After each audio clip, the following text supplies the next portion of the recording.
Buenas tardes, yo soy el doctor Armando Guillén, médico traumatólogo del Servicio de Traumatología del Cuerpo Docente de la Trinidad y hago la parte de medicina deportiva, cadera, rodilla y hombro, mayor indicación en la parte de cadera. Me acompaña el doctor José Ramón Abadir, ya se va a presentar cuando venga su oportunidad para darle un poquito más de detalles. Básicamente continuamos con los temas que estamos viendo por traumatología. Ya hemos visto la introducción, las movilizaciones, vimos hombro, rodilla, y eso lo hemos hecho. Estamos en el cuarto tema que sería lumbalgia, que es el que vamos a hacer ahorita. Estaría planteado la semana que viene con el doctor Leonardo Briceño hacer algo sobre cirugía de la mano. Todo esto es interactivo con lo que ustedes nos vayan sugiriendo y moldeando para que sea efectivo. Este cuarto tema lo hablamos sobre lumbalgia, fue pedido a ustedes en varias oportunidades y la modalidad nueva es que es en tipo conversatorio. Vamos a ver qué vamos a poder hacer entre neurocirugía y traumatología, a ver qué podemos aportar. Puntos a recordar, no está ahí. Columna lumbar, vamos a entrar un poquito por traumatología. Este es el aspecto mío sobre columna lumbar que les voy a comentar yo a ustedes. ¿Okay? Lo primero, les coloco la importancia de esto. Ahí están varios comentarios sobre la presencia del dolor lumbar. Cualquiera que usted pare en la calle ya le dirá, hay un 20% que dice que lo tiene en este momento, le duele la espalda, ya 40% dice que lo tuvieron este último año y el 80% ya tuvo dolor lumbar, de manera que es una de las patologías más frecuentes. También es algo muy importante, que es una patología que produce mucha discapacidad y estamos relacionados todo con lo que es con el trabajo, de manera la relevancia de todo este punto que estamos tratando aquí. Van a ver, les comento que van a quedar algunas diapositivas en inglés, porque yo pienso ya que ustedes deben manejar inglés, tienen que aprender, todos los residentes y todo el que estudie medicina tiene que manejar el inglés. La mayor información y la más actualizada la vamos a encontrar en inglés en las publicaciones. Ya cuando están traduciendo al español ya tienen un tiempo de retardo. Entonces, para estar al día, les sugiero y los invito bastante que manejen inglés y los voy a forzar hasta colocando las diapositivas también en inglés al respecto. Para delimitar un poco lo que es el dolor lumbar, porque cualquier cosa no es dolor lumbar, vamos a poner un área de trabajo. Estamos hablando de los márgenes costales hasta los pies glúteos. Todas esas áreas que se define como lumbalgia o dolor lumbar. Por supuesto, más adelante ya lo pondremos más específicamente. Y la parte de agudo crónico. Vamos a tomar como referencia algo que persista más allá de las 12 semanas. Estamos hablando de los 3 meses entre crónico y agudo, por poner una referencia. Vamos a empezar entonces, si yo empiezo a abordar un poquito sobre las causas de las lumbalgias, vamos a encontrar este cuadro típico que lo encontramos en todos lados, donde pone columna lumbar, si son discopatías la mayoría, después problemas de tejidos conectivos lumbares. Esto es lo que comúnmente estamos viendo, pero esto es muy generalizado y tiene muchos puntos de vista, estas causas de lumbalgia.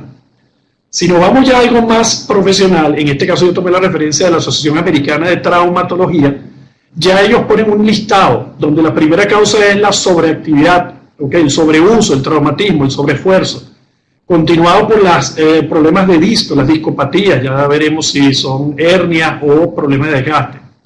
Después vienen las espondilolistesis, después vienen otra serie de patologías escoliosas. Muy abajo ellos mencionan más el cáncer y otras patologías que pudieran tenerse. De manera que depende de los puntos de vista, ustedes van a ver que hay diferentes porcentajes de causas de incidencia de dolores lumbares. Otro punto de vista sería si un dolor agudo o crónico. A la izquierda le coloco causas de dolores repentinos o agudos, entonces ya nombra la fractura de médula espinal. No quiere decir necesariamente que sean las más frecuentes, pero dentro de las agudas, esas son las que toman en cuenta. Si ya es crónico, aquí tenemos algo del Colegio Americano de Physicians, donde tienen ya sobre el problema low back pain, y vemos que la parte muscular y los problemas de ligamentos toman ya mucha más participación en esto. Entonces, esto es listado las 10 primeras causas que ustedes busquen en cualquier lumbalgia, depende si es agudo, si es crónico, tiene que ver con la edad también, no es lo mismo el dolor agudo crónico de un paciente mayor, adulto mayor, o que sea un adulto o joven o un paciente adolescente pediátrico.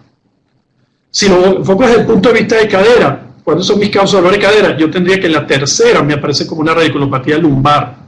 ¿Me entiende? Entonces, esto tiene que ver mucho con los puntos de vista. Vamos a ver si ustedes logran tener su propio punto de vista, que es el objetivo de esto. Básicamente quería yo aquí, te llega el paciente con un dolor lumbar, te señala que si es atrás, que si es de lado, o uno que le molesta adelante cuando corre, o cualquiera de esos. lo que nosotros tenemos que tratar de identificar es, primero, si es un problema de columna lumbar o no es de columna lumbar. Así que lo enfocaría yo, ver si es un problema centrado en la columna o es algo alrededor de la columna para definir esto. Esto se dice fácil, pero no lo es. Y es lo que voy a tratar de ver si lo podemos enfocar un poquito hoy por aquí. Este cuadro me parece que representa todo lo que yo quisiera transmitirle a ustedes de la lumbalgia. ¿Cómo abordo una lumbalgia? Lo primero, trato de determinar el tiempo, si es algo agudo, si es algo crónico, eso me dice mucho. Lo relaciono con la edad. Este es un paciente de la niñez, es un paciente adolescente, es un paciente adulto, un paciente adulto mayor. Son diferentes las patologías, diferentes las formas de presentación. Con esto enfocado, empiezo con todos los antecedentes. Aquí es donde está la clave de esto. Determinar si es una primera vez de aparición, apareció varias veces, qué actividades realiza normalmente, laborales, o si es algún deportista. Traumatismos previos, uno o no. Cada uno lo nombra, pero eso hay que irlo desarrollando. Patologías previas que estén incidiendo en nuestro problema. Tratamientos previos recibidos. Todo esto nos da que la anamnesis es lo más importante que yo encuentro para entrar al dolor lumbar, una larga y clara. Y se los pongo ahí abajo, dirigida por el médico. Cuando el paciente empieza a echar su cuento, nos perdemos y terminamos en Camboya, no tenemos idea de lo que está pasando. Lo importante es que ustedes, con su experiencia, vayan poco a poco sacando los pertinentes positivos y relevantes y vayan descartando qué es lo que no es relevante y vayan haciendo su historia cronológica de todo lo que les he nombrado, las actividades. Van desarrollando y como con una margarita van deshojando qué es lo que va pasando con ese dolor. Si ustedes logran eso, ahí ya tienen por lo menos el 70-80% canalizado de qué es esa lumbalgia y de qué se trata lo que están diciendo.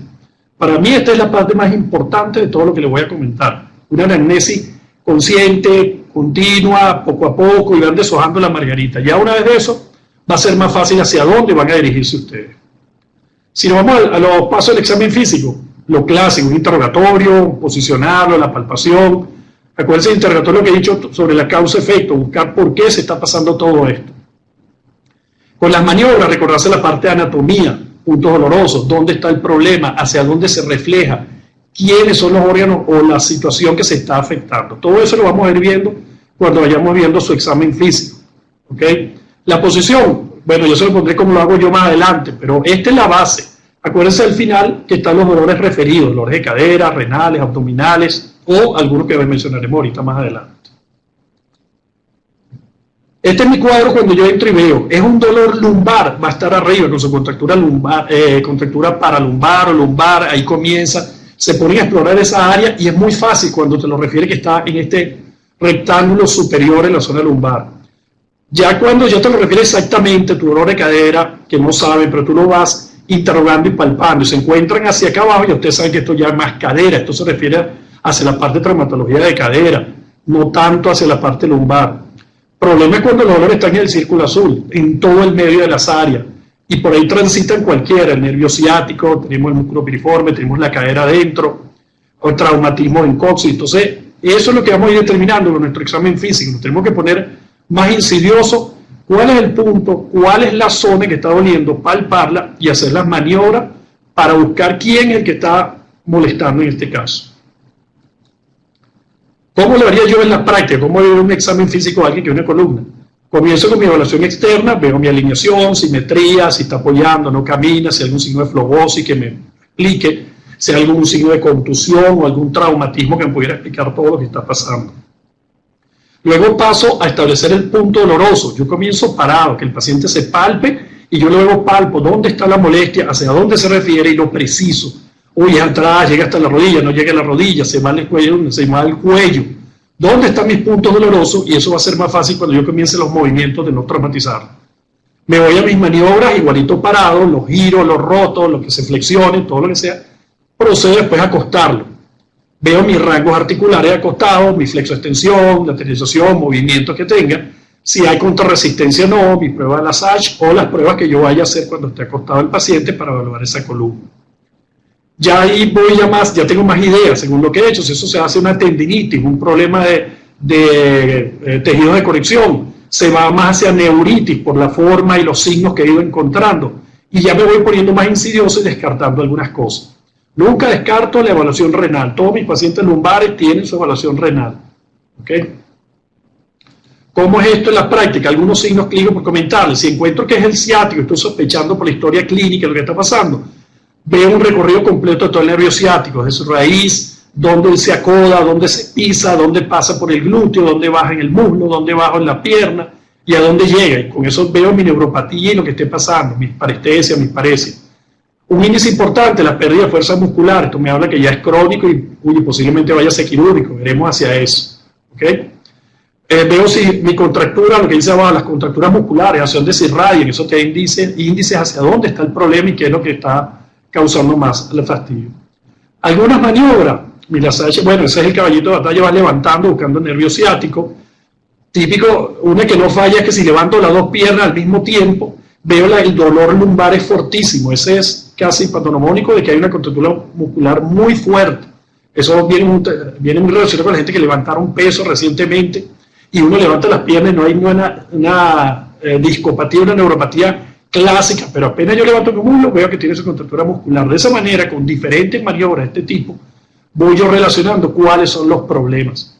No están todas las maniobras, por supuesto, una orientación hacia el enfoque de que lo que tenemos que buscar en estas maniobras. Nunca dejo de hacer mi puño de percusión renal en mi caso. Signos relevantes que le comento a alguno que siempre estoy más o menos pendiente. Los pacientes son mayores de 50 años, cuidado con otras patologías que tenga ahí ocultas. Sus antecedentes de neoplasia, su síndrome de pérdida de peso sin mejorías, dolores en reposo, fiebre, inmunosupresión, los traumatismos previos. Todas estas son cosas relevantes que estoy siempre pendiente durante todo el tiempo del interrogatorio y del procedimiento. Estos me hablan de complejidad y posibles complicaciones. Por supuesto, el síndrome de Caudequina ya es algo grande, evidente. Diagnósticos diferenciales, hay muchísimos. Yo les nombro la parte que yo enfoco un poco de cadera por la gran relación que hay entre el nervio ciático, las tendinitis del piramidal y están justamente en la zona intermedia que son una piña para saber quién está fastidiando. Si es radiculopatía, si es una compresión del nervio, entonces me da una neuritis, pero no es por radiculopatía sino por compresión. Si es un problema de cadera, aquí les pongo a la derecha la cantidad de músculos que están asociados a la zona. Entonces las tendinitis, que no se nombran tanto, pero son bien frecuentes todos estos problemas justamente por las actividades. Díganme los trotadores, todos los problemas de los aductores, eso es increíble la cantidad de diagnósticos diferenciales que pudiéramos encontrar ahí. Abajo, un método de evaluación por lo menos del síndrome piramidal, uno de los tantos puntos diferenciales que nosotros tenemos. Ya se lo voy a poner un cuadro más adelante, más enfocado a este mismo.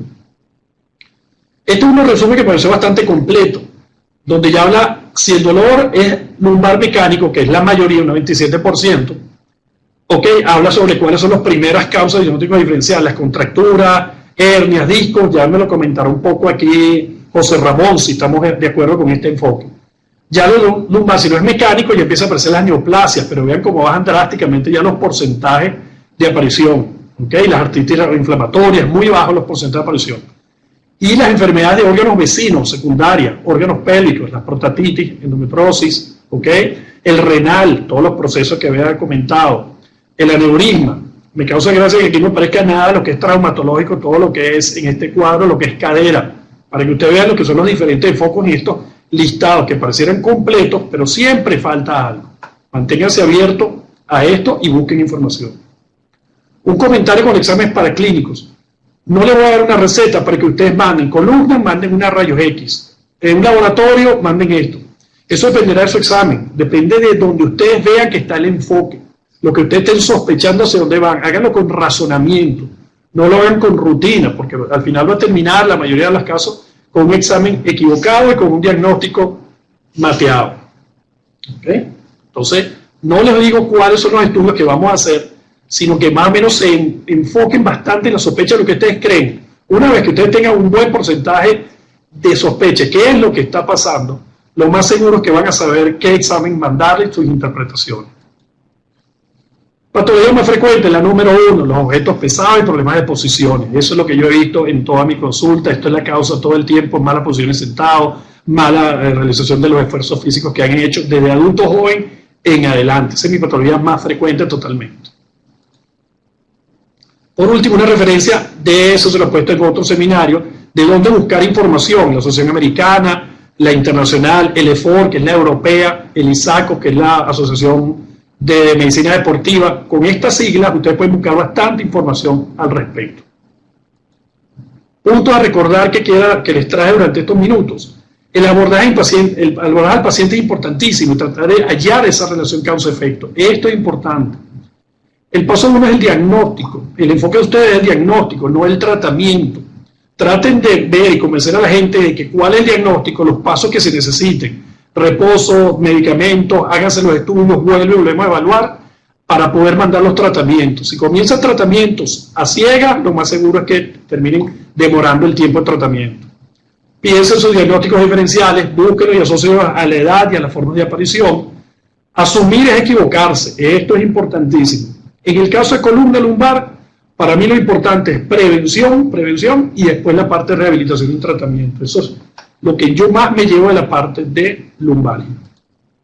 ¿Ok? Bueno, 12:30, fueron más o menos unos 10 minutos pasaditos, casi 15 minutos. Vamos, se nos fue Luis Parodi, porque vamos a montar ahorita la presentación de José Ramón. Si quieres vete presentando, José Ramón, debemos buscar para montar tu presentación. Y después de Armando, yo prácticamente tengo pocas cosas que decirle, su enfoque fue muy bueno. Yo soy José Ramón Abadí, soy neurocirujano del Centro Médico Docente de la Trinidad, y vamos a ir viendo unos cuantos puntos en el abordaje ya más enfocado en la patología de la columna lumbar, más desde el punto de vista del especialista. Aunque Armando hizo un paneo sobre toda la situación excelente, estamos esperando que se monte la charla, que va a ser bastante más corta que la de Armando, y bueno, esperamos comentarios y preguntas, sobre todo cualquier cosa que yo no les deje, que no les haya quedado claro, que yo no les deje claro, me gustaría si la pueden escribir y vamos sobre eso.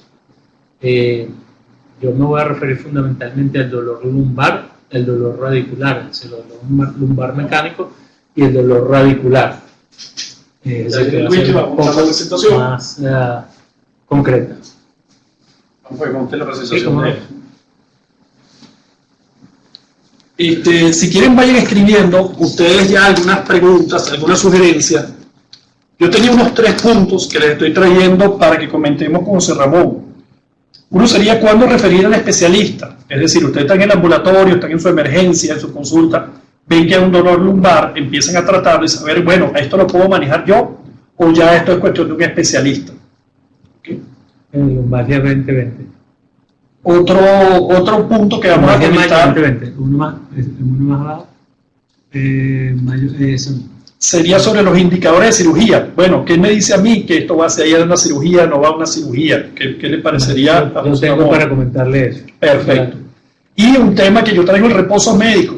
Ya les voy a comentar qué es eso del reposo médico, porque esta patología está muy asociada a la discapacidad y es un problema laboral de primera relevancia. Entonces lo veo con ustedes, con el doctor José Ramón Abadí. Yo estoy esperando que la presentación cargue, ya me había presentado, entonces apenas tengamos la presentación, comienzo y vamos poco a poco, y si algo no les queda claro, pues bueno, al final esperamos sus preguntas. Ya enfocado, no tengo que tocar más nada, ¿verdad? Sí, no, pregunta si hay alguna pregunta hasta ahora, lo que también sería... Armando quiere saber si tienen alguna pregunta de lo que él dijo. Por ahí veo María Mercedes Morante. También se puede... También tener que recordar los red flags y yellow flag de la lumbalgia. Ok, perfecto. Eso lo vamos a tocar. Chévere, María Mercedes, claro que sí. Bueno por recordarnos. Entonces vayan ustedes lo que vayan viendo. Esto es interactivo. Acuérdense que aquí estamos es para saber qué les interesa a ustedes. Y sobre todo los red flags se los vamos a dar de último al final de la presentación. Yo los tengo ahí. Son 4 cositas muy sencillas de recordar. Perfecto. Fue más o menos un poquito a propósito, comencé yo dando una visión más general de la parte de lumbalgia. Lo bueno es que contamos ya con un neurocirujano aquí que nos va a dar directamente ya los problemas de columna lumbar, muy enfocada en la parte de columna lumbar, que es la mayor frecuencia. Entonces, bien bueno que esté por aquí José Ramón. Paso 3 de 4. Así que su presentación está muy pesada, muy pesada. Pero es muy corta, muy corta. Está bien. Mira, podemos comentar algunas cosas si quieres mientras tanto. Claro. No sé, si no quisiera adelantarme a tu presentación, no sé si está ahí, por supuesto. Por lo menos, ¿tú tienes cuándo referir a especialista? ¿Cuándo tengo que referir a especialista? Sí, Si lo comentas sí, ahí. sí lo comento, pero en eso le podemos dar una vueltica mientras que esto se carga. Cuando ustedes vieron a su paciente con un dolor lumbar o con un dolor radicular, que ya les voy a comentar cada uno de ellos, le pidieron sus estudios diagnósticos, lo que mencionó Armando, y le pusieron tratamiento y no mejora o no ha cambiado el dolor, es hora de referirlo al especialista. Si cumplió el tratamiento inicial y no mejora, es momento de referirlo al especialista. Lo que eso no significa que eso sea un paciente quirúrgico, porque cuando tú tienes tu consulta de lumbalgia o de cirugía de columna, tú tienes que ver más o menos 20 pacientes para que uno sea quirúrgico, uno o dos. Eso es el benchmark, eso es lo que es. Cuando tú estás viendo pacientes de columna lumbar y tú estás operando más de 2 pacientes por cada 20 que tú ves, estás posiblemente sobreoperando. Está bien. Todavía esperamos que se siga cargando. Sí. Un comentario sobre tratamiento. Fíjense que yo no puse nada sobre el tratamiento. Generalmente, ¿qué hago yo con mis tratamientos? Si tengo un problema de lumbar, ¿de qué depende que yo se lo refiera ya a un especialista de columna? Siendo yo traumatólogo, se lo refiera a un especialista de columna, traumatólogo, o a un neurocirujano. Busco cuáles son los índices que me llamen la atención. Primero lo trato yo si pienso que no es algo agudo quirúrgico o algo que sobrepase mi manejo de la situación. Casi siempre es un analgésico, reposo, mando los estudios. ¿Dónde pasó aquí? Ya está esta parte por aquí. Confirmo mi diagnóstico y vuelvo. Yo casi siempre los vuelvo a citar otra vez y veo la evolución. Si veo que me estoy acercando al resultado que yo quiero, lo sigo controlando yo. ¿Cuándo lo vuelvo a referir conmigo? Dependiendo de lo agudo que yo vea el asunto. Puede ser 24 horas, a los 3 días a la semana. Si yo veo que lo voy controlando con mi calmante dolor y el paciente va mejorando y no sospecho de nada relevante, lo manejo yo. Si yo veo que no estoy dando en el clavo, si el paciente se va agudizando o es algo posiblemente complejo o complicable, lo refiero sin ningún miramiento, lo refiero a un especialista o traumatólogo en este caso, o si ya creen que es algo más agudo porque lo determinan ustedes, directamente un especialista de columna o un neurocirujano. Ok, empezamos ya yo me había presentado, así que sigo adelante. 2:36, vamos a ver si en 10 minutos hacemos esto. Bueno, como ya habíamos mencionado, la lumbalgia puede ser un dolor lumbar, un dolor radicular, combinación de ambos, y hay que ver la secuencia en el tiempo de esto. Entrando en tema, como había dicho Armando, esto es un dolor lumbar que está ubicado en la zona lumbar, está sobre la cadera y está debajo de la columna torácica y puede involucrar muchas estructuras, como son los huesos de la columna, los discos de la columna, las articulaciones, las facetas y los músculos. Hay muchas cosas que duelen. Y este dolor lumbar generalmente es un dolor mecánico que no se irradia, sino se te queda allí en la columna lumbar o en las inmediaciones de la columna lumbar, en la musculatura paraespinal, y no va hacia las piernas o hacia el territorio de un nervio. Cosa diferente es el dolor radicular, que lo vemos aquí, no sé si se ve señalándose, que sigue el territorio de un determinado nervio. Puede ser el ciático, puede ser la raíz de la quinta lumbar, puede ser la primera sacra o puede ser el E3, que va por el lado lateral de la pierna. Generalmente este dolor irradiado se debe a compresiones del nervio, que puede ser por una protrusión discal o puede ser por una hipertrofia de esa faceta, o puede ser por cualquier causa que produjo una compresión del nervio. Generalmente es mecánica.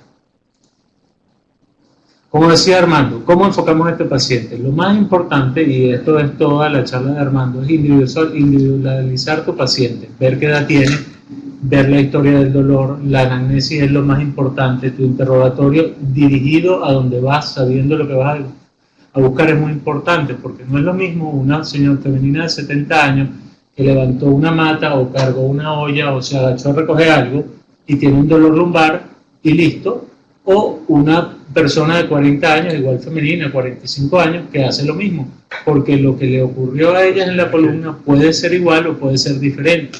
Ya iremos viéndolo más adelante. Igual, el joven que hace un esfuerzo físico y luego del esfuerzo físico se agachó, levantó un caucho y después le dio un dolor, una puntada sobre la nalga y se le fue hacia la parte posterior del muslo, no es lo mismo que ese mismo muchacho que levantó un peso y le dio un dolor lumbar. Le están pasando cosas diferentes en su columna. Y a eso va dirigido tu interrogatorio y a eso va a dirigir tus exámenes que le vas a pedir y tu tratamiento, por supuesto. Muy sencillo. Cuando tú tienes un dolor lumbar, hay unos que sencillamente por tu interrogatorio, por tu anamnesis, no le vas a pedir ningún estudio porque puede identificar, mira, esto es un problema muscular, no veo que más nada esté involucrado, entonces le pones analgésicos, relajantes musculares y un protector gástrico para cuidarle la mucosa, el estómago.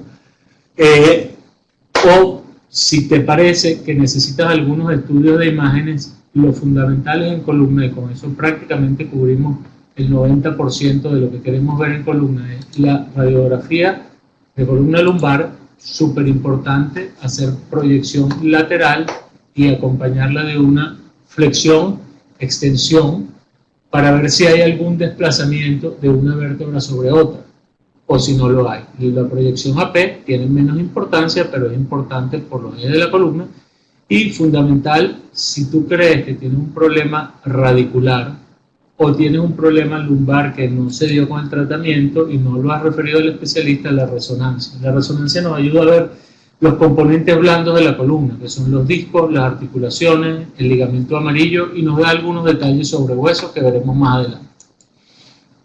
Entonces, yendo a lo que vemos nosotros con más frecuencia, esta imagen es muy trillada para todos ustedes. Esto es un disco de la columna lumbar, por ejemplo. Esto es el anillo fibroso, esto es el núcleo pulposo. Cuando el muchacho joven de 20 años se agachó, que hablamos hace un rato, a recoger un caucho, le dio el dolor en la pierna, seguramente esto fue lo que pasó. Se rompió el disco y está comprimiendo el nervio. Si es en el territorio del nervio ciático, diremos que tiene una ciática y es el E5S1. Aquí tenemos una imagen similar, igual comprimiendo el nervio.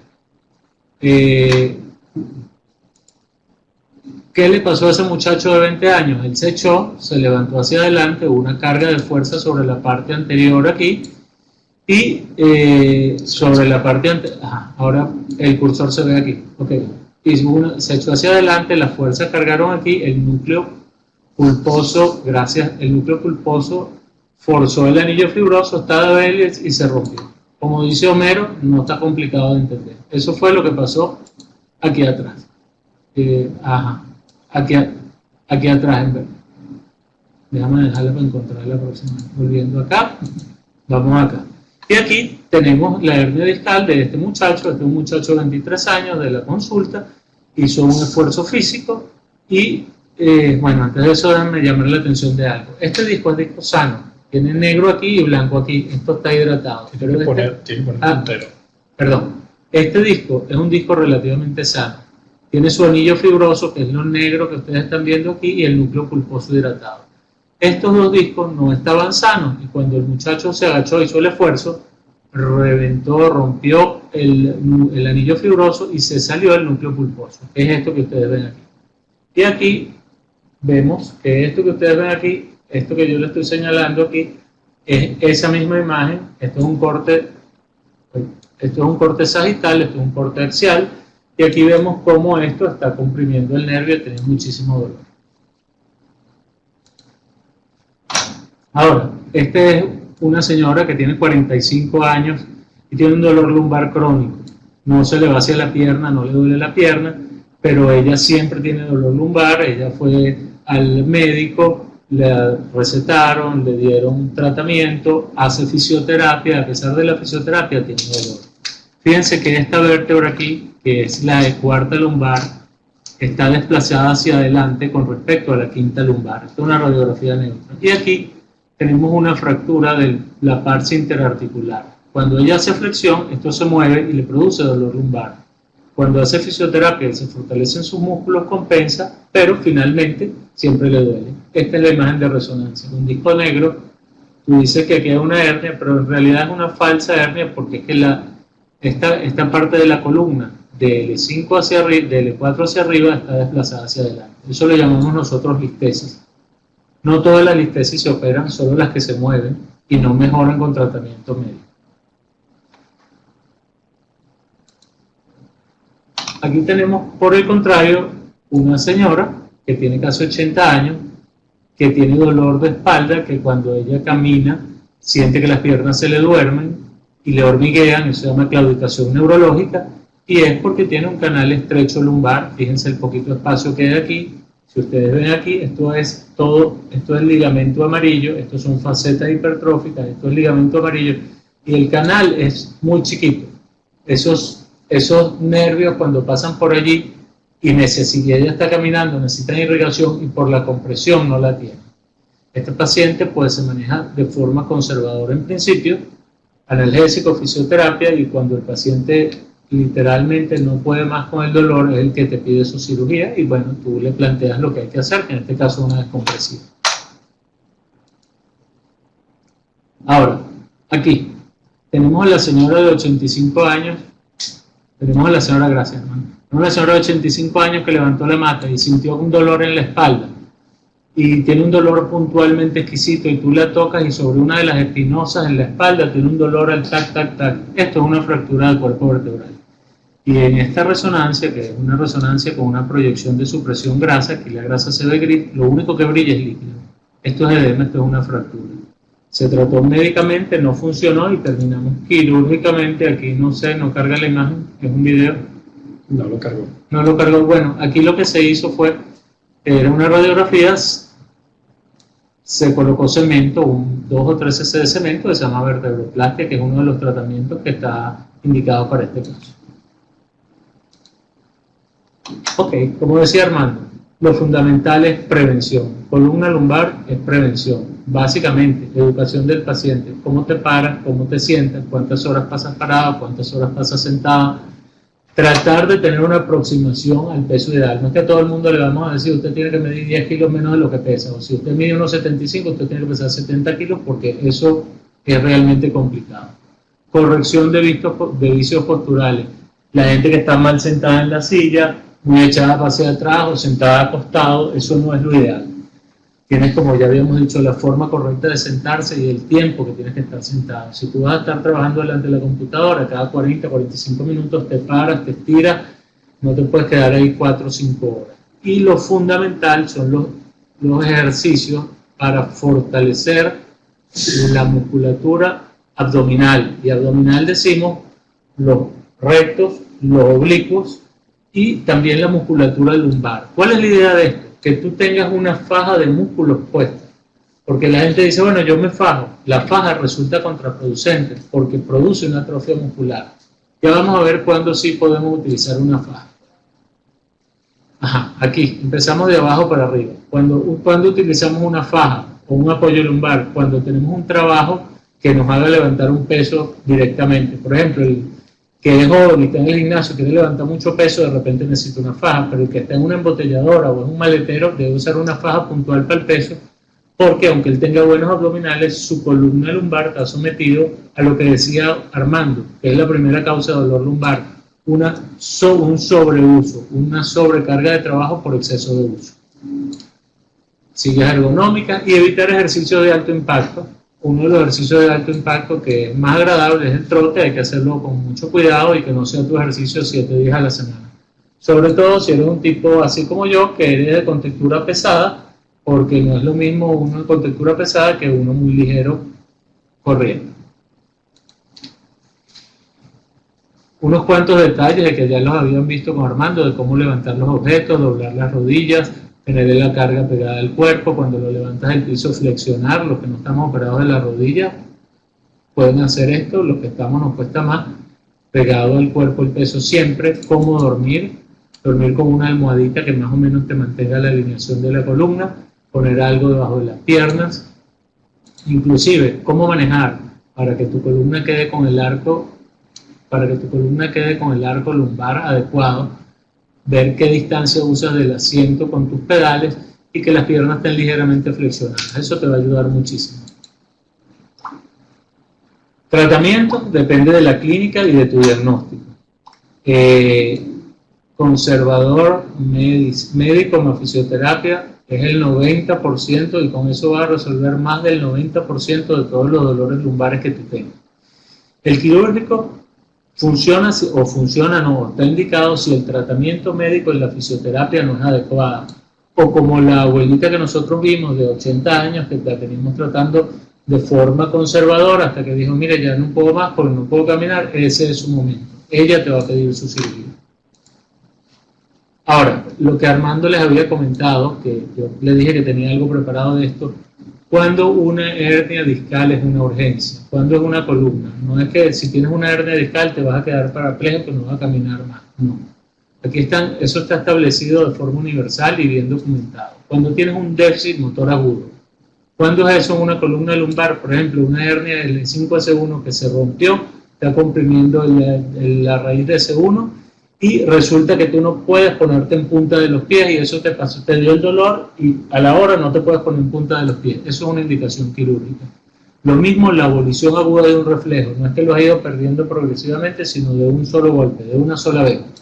Un déficit esfinteriano o disfunción eréctil, pues porque si esa hernia no se rompió hacia un lado, sino se rompió hacia el centro, va a comprimir las fibras nerviosas que manejan los esfínteres o la erección y vas a estar en problemas si no lo resuelves de forma rápida, y un dolor que con analgésicos adecuados, con opioides, con morfina, no sea coercible.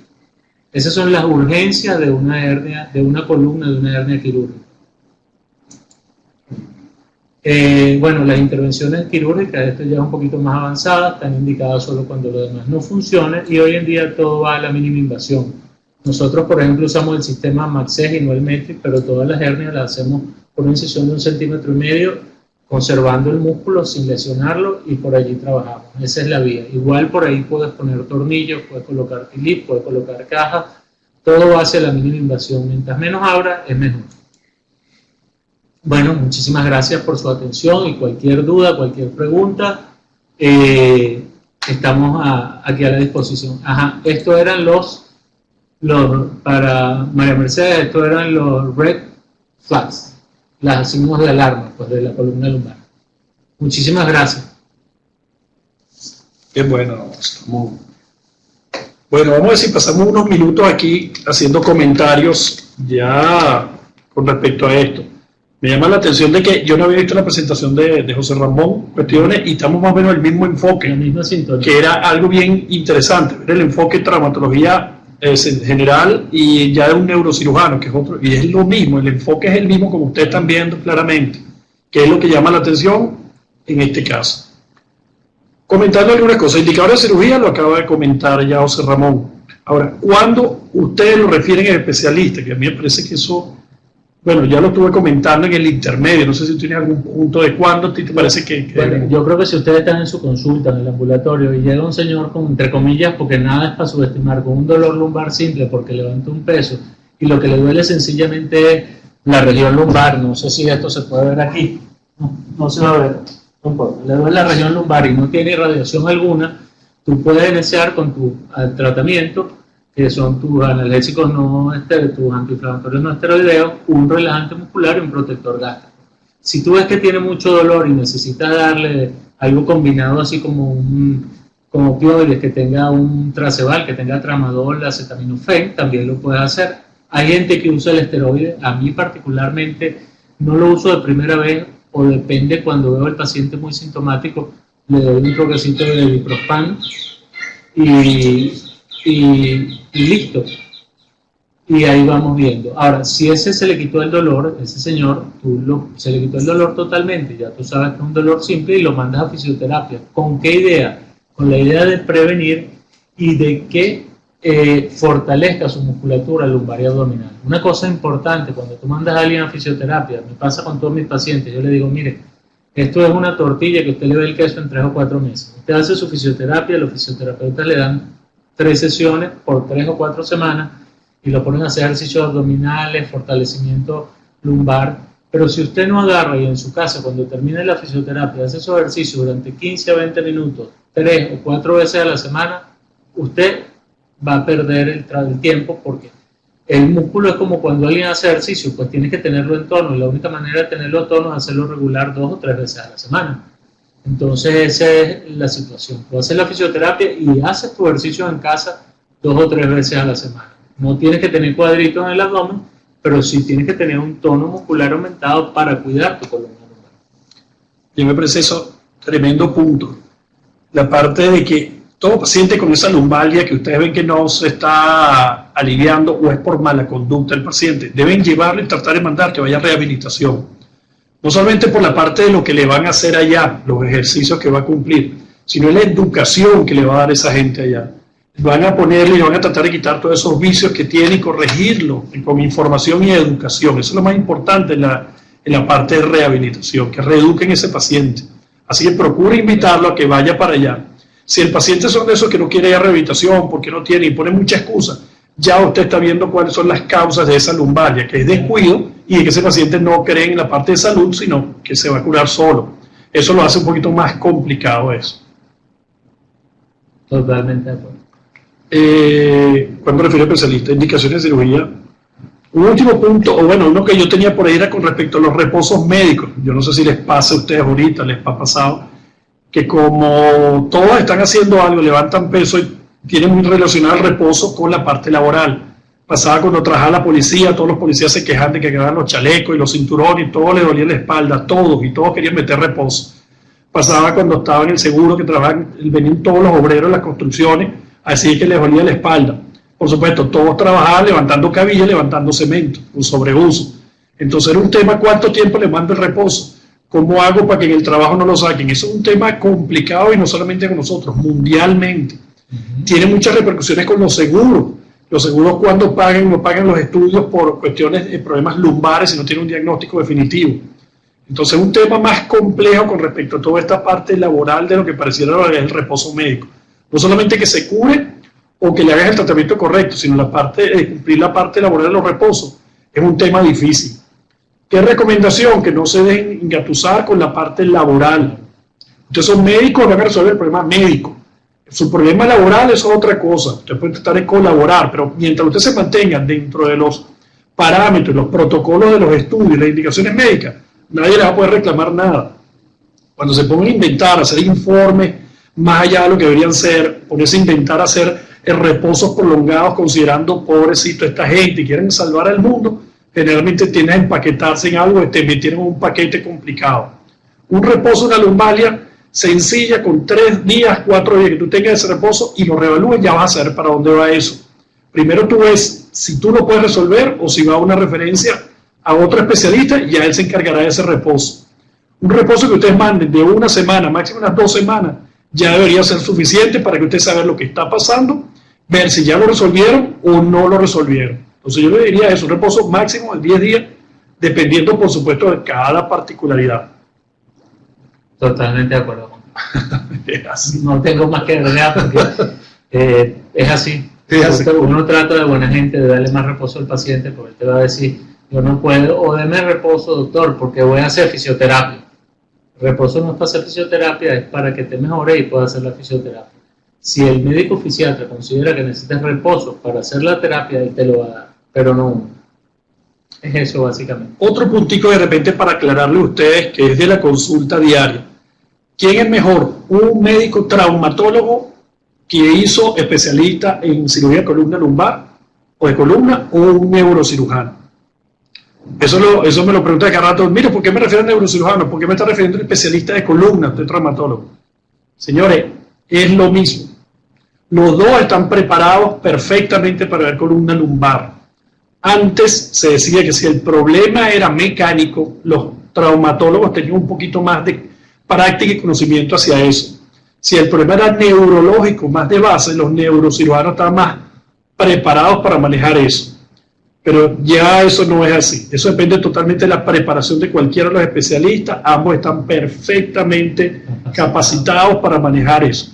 Ya dependerá más bien si es un buen médico o es un médico que es más cotorrero. Es otro punto de vista. Es así. Los neurocirujanos tenemos solamente en columna lumbar cosas que son más nuestras de la parte de los especialistas en cirugía ortopédica, es la parte intradural. Por ejemplo, cuando tú tienes un tumor que está dentro de la dura madre y en contacto con las raíces nerviosas, que puede ser la causa de dolor, como por ejemplo los meningiomas o los schwannomas, pues entonces esa sí es parte del neurocirujano. Ahora, eso es menos del 1%, del 2% de las causas de dolores lumbares, como le dijo Hernán. Sí. Y acuérdense también de la parte de cirugía oncológica. Y eso que tiene que ver un poquito con los red flags y con la parte de sospechas de pacientes mayores, con antecedentes neoplásicos, los tratamientos ya vienen con la parte oncológica, ya ahí se mezclan tanto traumatólogos como neurocirujanos, pero con la parte oncológica, ¿ok? Eso es importante recordarlo también. Están los problemas abdominales con los cirujanos. Muchas veces nosotros tenemos que estar haciendo referencias de un sitio al otro, enfocando al paciente. Bueno, 15, 40 y 59, tenemos más o menos 40 minutos, casi unos 50 minutos ya con este conversatorio. Me ha parecido excelente ver que conseguimos muchos puntos, muchos enfoques. Si tienen alguna pregunta, este es el momento. Si no, acuérdense que todos estos seminarios los estamos guindando. Bueno, todavía no se guinda el primero, pero se va a guindar en la página de YouTube de la clínica. En la cuenta de YouTube se van a guindar todos estos webinars, seminarios, conversatorios para poder después retirarlos. Ahí ustedes podrán conseguir la información que estaba escrita y no pudieron copiarla. Ahí la van a poder bajar. A ver si lo ofrecí la semana pasada, pero no se ha cumplido. Ah, ya. Ah, bueno, listo. Me está actualizando el doctor Parodi que ya hay algunos que ya se están guindando en YouTube. ¿Cuál es la página de aquí, de la clínica? Valentina, los neuromoduladores. ¿Tú te refieres a lírica o te refieres a pregabalina, gabapentina? Formalmente debería ser cuando tienes un dolor radicular que no se dio con el tratamiento convencional y todavía no lo vas a operar, o es un dolor neuropático. Hay gente que indica lírica, que es pregabalina desde el principio. Yo particularmente trato de no hacerlo, sino sencillamente voy con mi tratamiento convencional y después, si esto no mejora, lo dejo como una segunda alternativa. Hay que recordar que cuando tú vas a indicar eso, es porque no es que tengas una hernia discal aguda que está haciendo una compresión, porque es un problema que lo vas a resolver quirúrgicamente y no vas a necesitar el neuromodulador, sino cuando es algo crónico que realmente no lo vas a resolver y ahí pues sí pudieses tener una mayor indicación. Pero las hernias discales agudas no se le pone, o aguda o que son francamente quirúrgicas, no se le coloca, no está indicado el neuromodulador. No sé si con esto te estoy contestando. Fíjate tú, Valentina, bien bueno que trajiste ese punto a colación.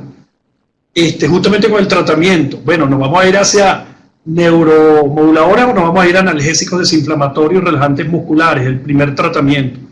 Cuando te puse ahí la lámina sobre el examen físico que lo estamos evaluando, ya tú deberías ir haciendo un poquito, disertando entre si esto va hacia neuropatía, un problema neurológico, o va hacia tendinitis o tejido de conexión. No es fácil, pero tú lo vas viendo más o menos si es un problema mecánico, si es un problema, empieza a aparecer ya signos clínicos de parestesia, radiculopatía, y eso te da a ti un poquito de índice o indicios si me voy a ir utilizando eso, complejo de vitamina B, los neuromoduladores y problemas antineuríticos, o me voy a reforzar un poquito más esa contractura muscular y analgésicos desinflamatorios generales y después posiblemente hacia los opioides. Entonces ese tratamiento va cuando tú lo estés sospechando el diagnóstico. Bien. Yo también. Pero bueno, no contestó nada. No sabemos si quedó contestado. Bueno, Valentina, si le das un feedback al doctor, estamos más claros. Y con eso, chévere, chévere. Ok, gracias. Buenísimo. Bueno, muchachos, esto es más o menos un intento de tratar de orientarle un poquito cómo ven las lumbalias que son tan frecuentes. Estamos abiertos en cualquier momento a contestarle preguntas, lo que ustedes necesiten, cuando quieran. Vamos a